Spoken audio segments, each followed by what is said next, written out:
Welcome to Very Rich Stories, where you will see stories of betrayal, secrets, and twists in real life.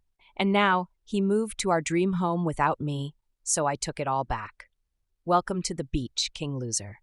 Sunday morning, Brandon and Nina are relaxing in their beautiful suburban home, having their Sunday morning coffee. Brandon says, "Hey Nina, look at this." Brandon shows her an online image of real estate in the Sunshine State. "Nina, look at this," exclaimed Brandon. "This could be our Florida home someday. We could live in all that warm weather and sunshine. The only thing is, I don't want to pay a mortgage. I can pay half of the cost to buy it. Can you pay the other half? This way we are mortgage-free. We can sell this house and divide the proceeds." Nina's eyes lit up. They jumped on a flight, and in a few hours they were in paradise. The palm trees waved, "Welcome. Welcome." At that time, she didn't realize that he wanted them to suddenly divide up finances. They had never done that before, and he made approximately 3 times what she made. Paying half for a whole condo would be easy for him and a challenge for her. Anywho, look at all this sunshine. After vacationing there one long weekend every month, after 8 months they were in love with Florida. Brandon suggested, "Let's just move all our best stuff down there and leave just enough stuff up here until we sell this house." They downsized like maniacs, sold furniture, gave things away, even nice things like Nina's baby grand piano, which she gave to her sister. The very tasteful and expensive souvenirs from their annual vacations which Nina had bought, but Brandon never wanted to pay for.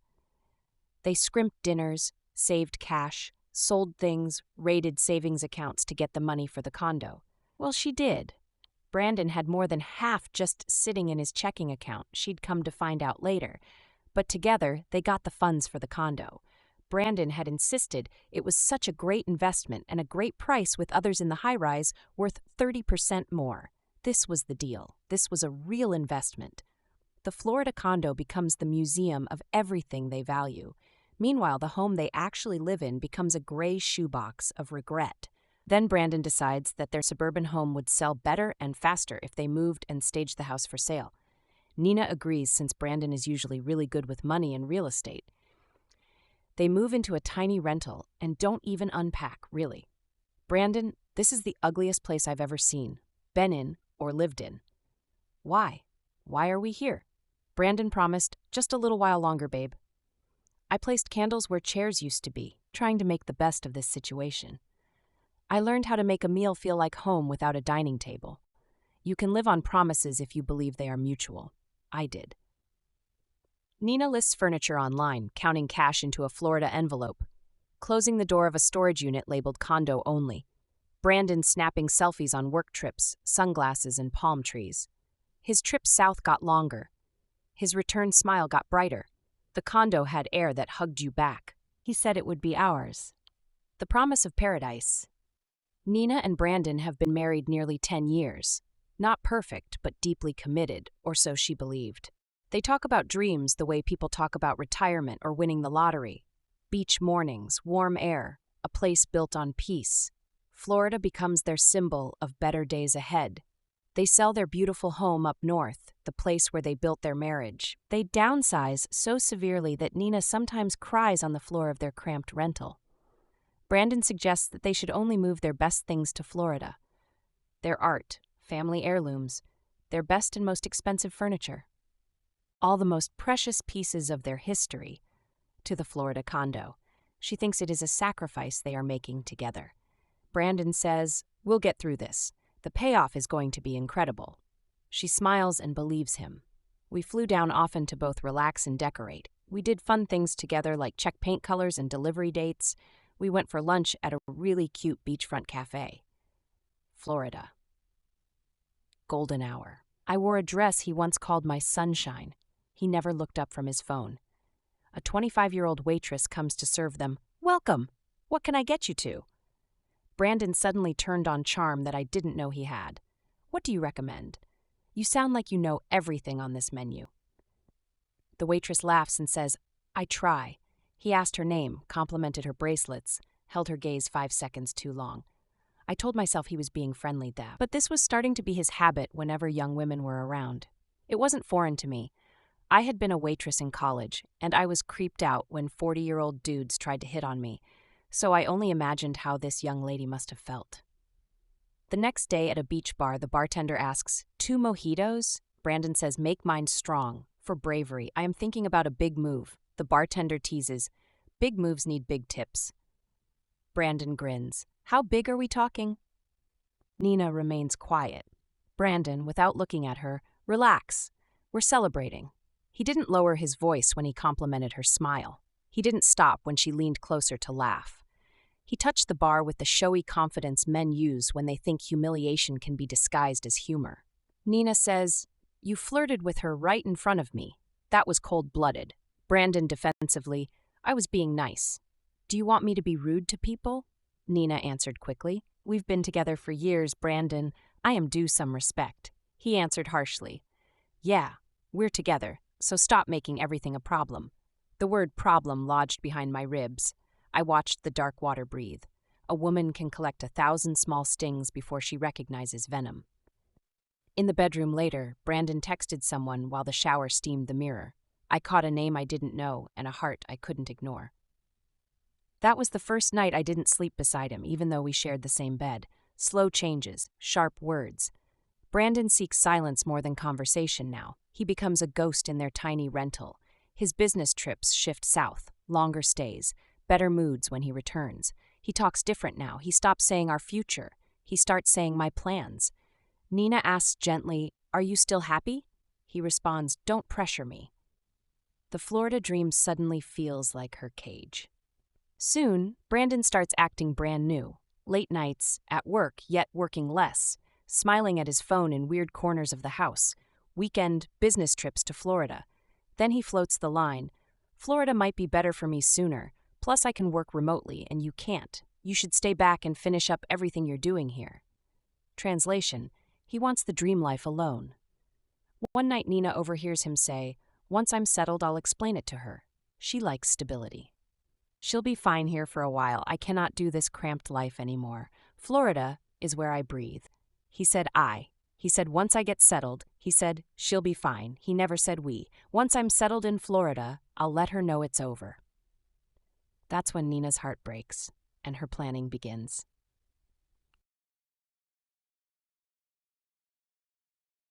He moved into our dream home without me, so I took back my life. People think betrayal begins with a slammed door. Mine started with a seashell, not the object, the promise inside it. We called it Florida. Silver King Boulevard, our someday, our peace. 10 years into marriage, we built a future out of sacrifice, patience, and boxes labeled for the condo. Then one day, my husband Brandon decided our peace fit just one person, himself.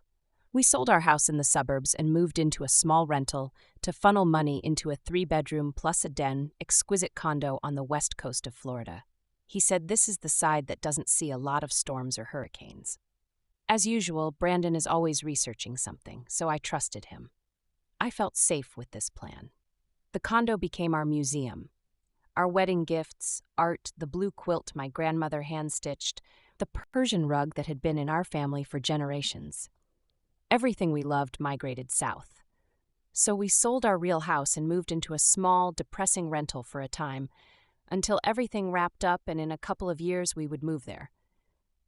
We can do this. We can live small for a season. Brandon, tired but pouring on convincing charm, said, "It's just until we're ready to make the big move together. Think beach mornings, orange light on the water." Nina notices he's excited about calling the condo home, a home where she is never present anymore.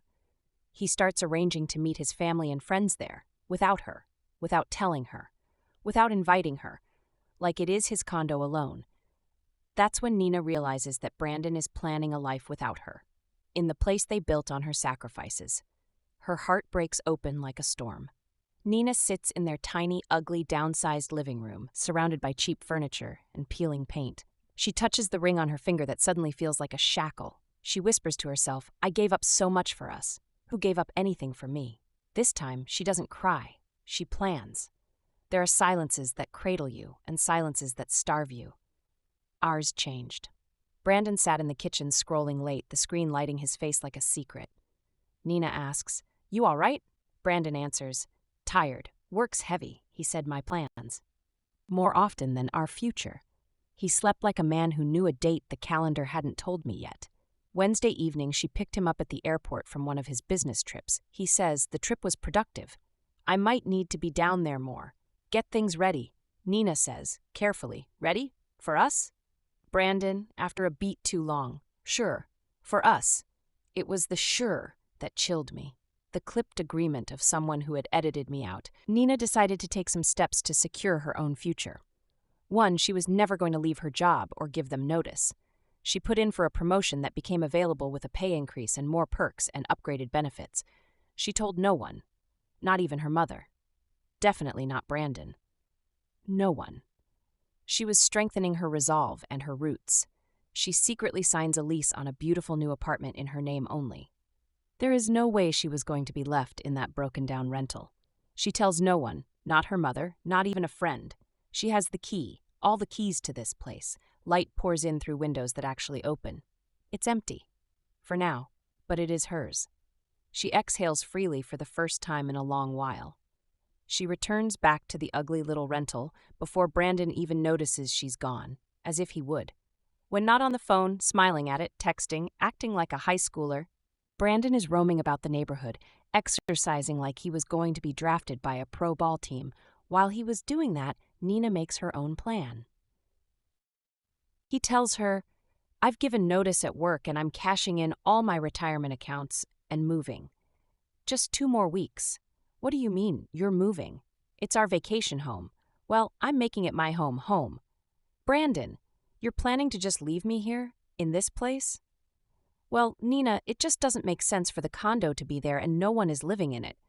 We could rent it, seasonally. I don't want to live in a house that other people rent," he said with disdain. He was elitist like that. She should have seen this from the beginning. "So when do you want me to come down to Florida? Permanently?" "Well..." He hesitates.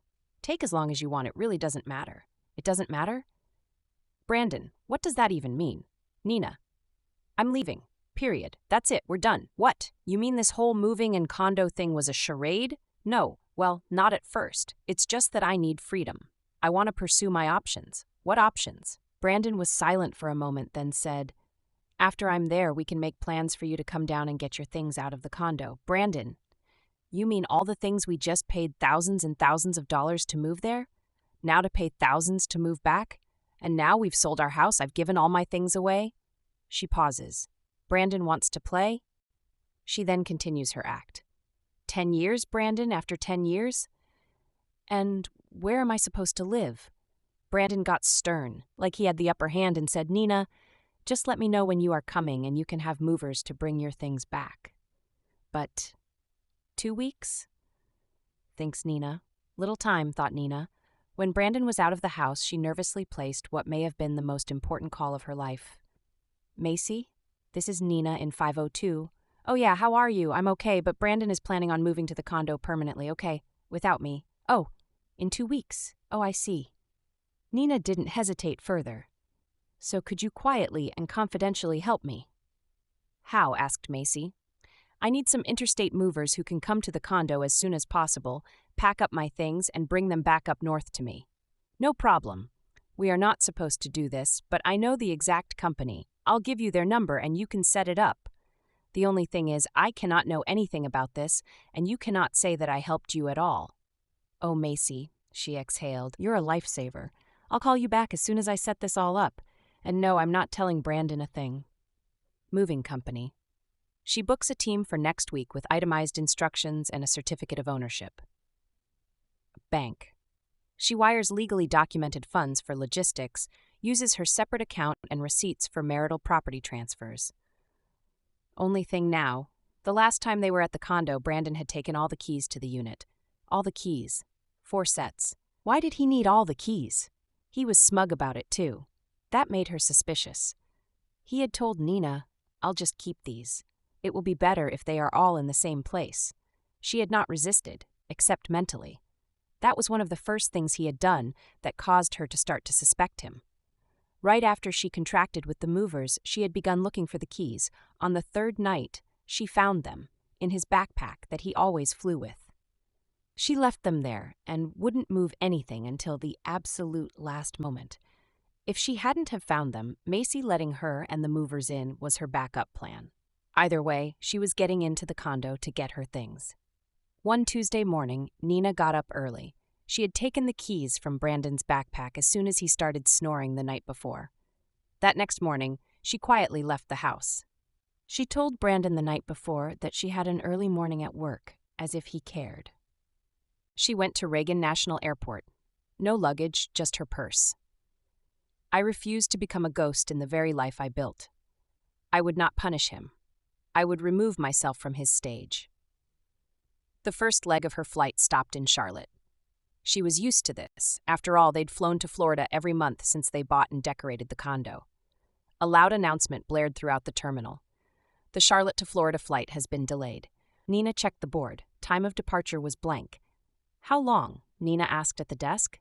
We don't know, possibly half an hour. A half an hour later, Nina was at the desk again.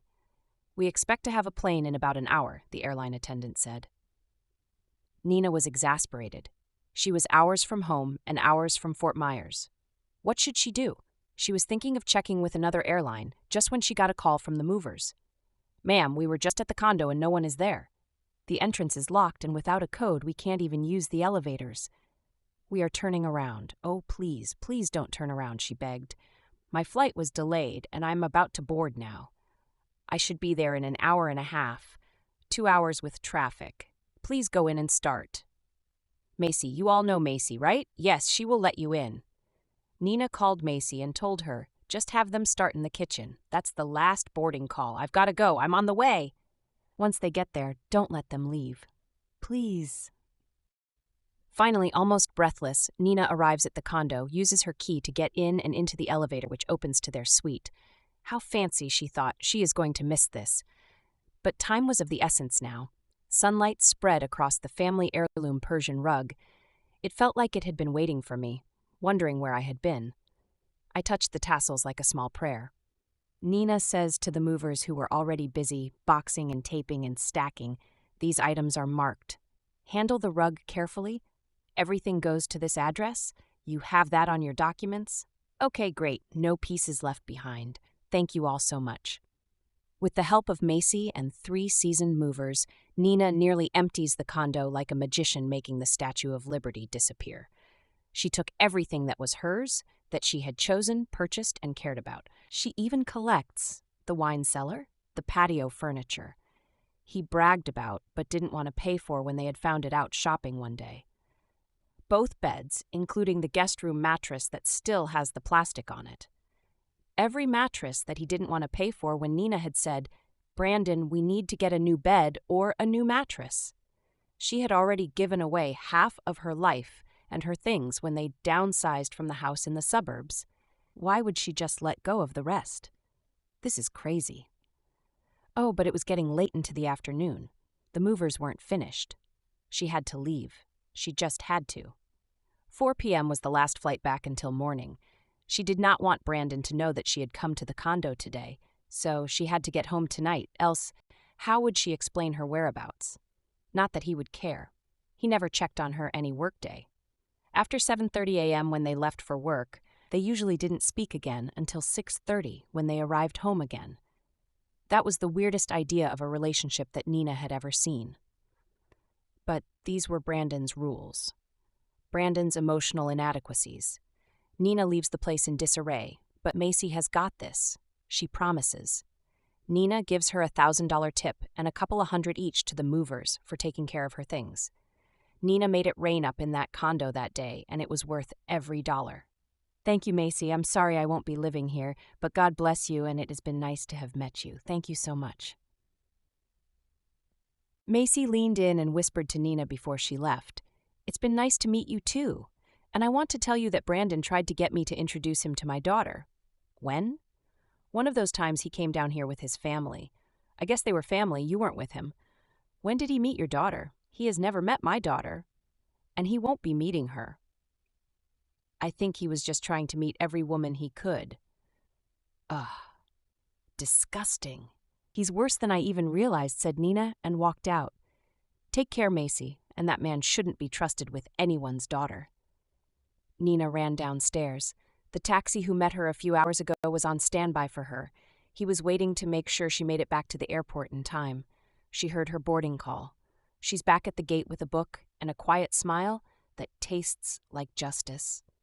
In a few hours, her key hits the door to the rental. Dinner ingredients are on the counter. Brandon never looked up from his screen.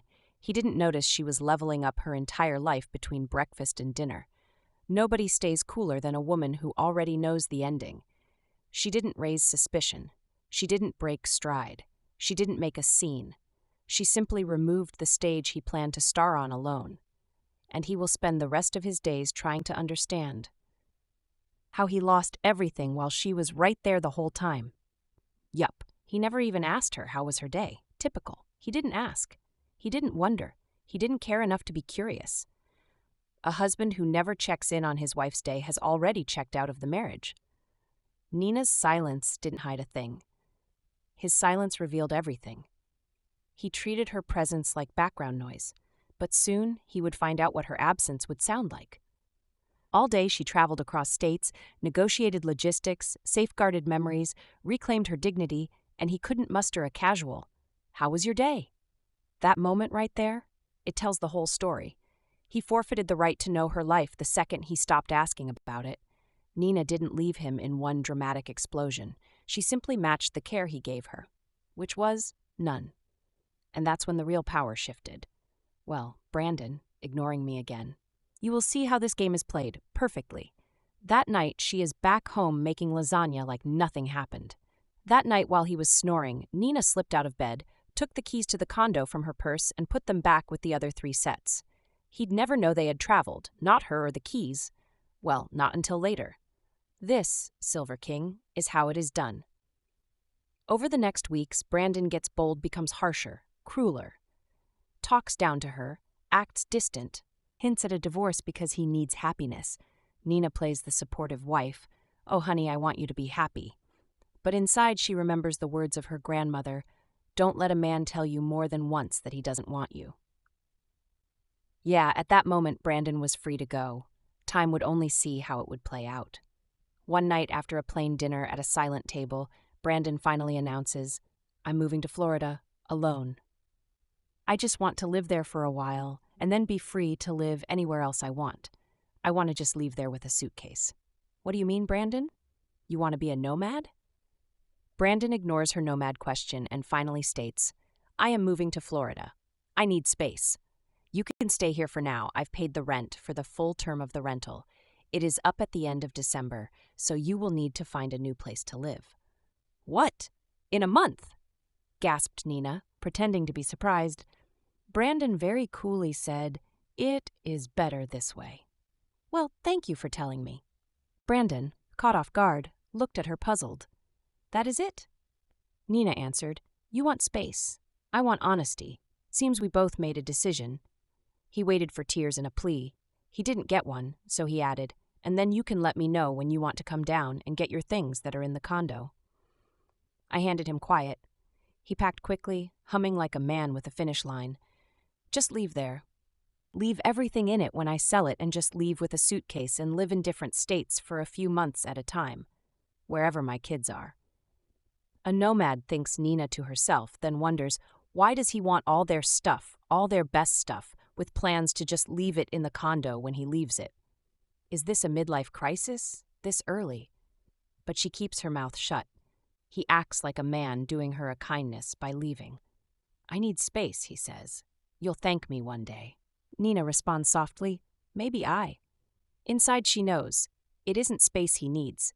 It's everything they built, and he wants it for himself. Inside, though, Nina's waiting to see what he is really made of. So she dared him.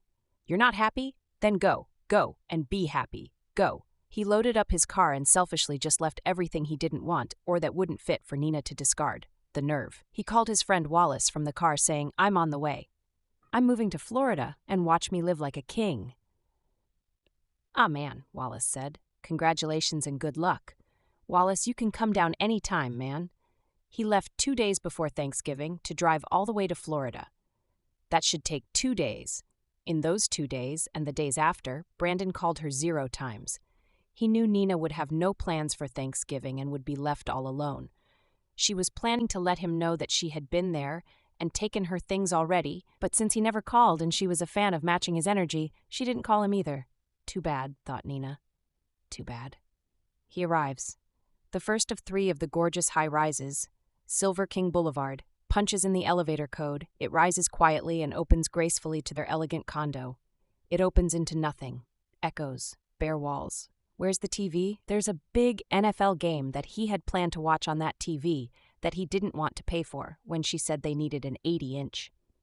She left the brackets, though, when the guy came to mount the TV on the wall, and Brandon didn't want to pay the technician. So Nina had... "Oh," he exclaimed, "the place has been pillaged." And he was about to call management, who would say they know nothing about any of this. He was about to call the police when he saw it. A single post-it note stuck to the fridge. "Welcome to your kingdom. The crown stays with the queen. Nina." How? How did she do this? Brandon realizes that he has been outplayed. "Nina," he sighs. Then he has to admit to himself, Nina has revoked his player card and shredded it. He panics. Calls Nina. Blame screams into the voicemail, calls his friend Wallace, who says, "Bro, she played chess. You were playing beach volleyball." He entered, ready to crown himself. His kingdom met him with a sound never heard there before. Silence. "Hello? Hello." No rug, no bed, no art, no wine glasses to toast his escape, just that one small post-it note. He called me 12 times. I let my phone rest. Nina arrived at her secret new gorgeous apartment on the first Saturday of December to meet the movers from Florida. They had all of her nice furnishings and decor items and placed them exactly how she wanted them in the space. It was home. Nina got the promotion at her job with a sizable pay increase, so living would be much easier for her now. She had turned in the key to the ugly rental. 2 weeks later, Brandon had flown back from Florida, gone to the ugly rental, found it empty, then had secretly followed her from work. She turned when she heard her name, not thinking it could be him, and didn't even recognize his voice until she saw his face. Thin, pale, sad. Too bad, she thought to herself. "Nina, please, I messed up. I panicked. I felt trapped. We can figure it out. I will bring everything back. I will stay. I will change. Brandon, you left me alone at Thanksgiving, the beginning of the holidays. Left me in some dinky rental. That's what you think of me." Nina spoke calmly, evenly to him. "You wanted space. I gave it to you. So much space you could be an astronaut. Isn't Cape Canaveral in Florida? Go take a flight." Brandon said, "I don't blame you, Nina, but I was wrong." "Was wrong?" She interjected. "Brandon, you are still wrong, and don't follow me again. I am sorry. Please," Brandon begged. "I need you. Needing me is not the same as choosing me. I am willing to discuss terms with a counselor and an attorney present. I am not willing to re-enter a story where I am a prop." I am so sorry." He finally realizes that it was Brandon's sister who had incited him to break up his marriage, his second marriage. She had played this trick on him before, and he kept falling for it. Nina knew it, but Brandon couldn't even see it, and until he did, there was no getting back together. But she said, "Love is a verb. Mine is self-respect. You can borrow the word once your actions can afford it." Brandon pleads, his voice breaking. "Please." Nina says, "I truly hope you heal, Brandon. Until then, file your papers. I'll sign them.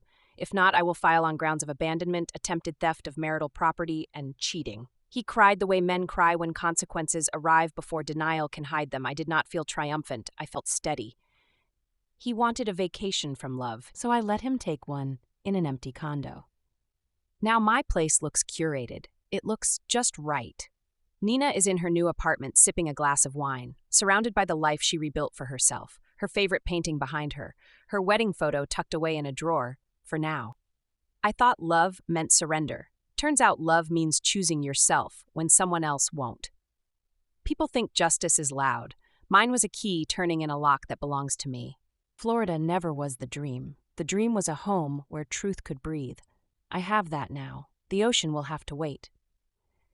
6 months later, a courier delivered signed and notarized divorce papers from her lawyer's office, along with a check for her portion of the sale of the house in the suburbs, as well as her money back for what she had paid into the condo.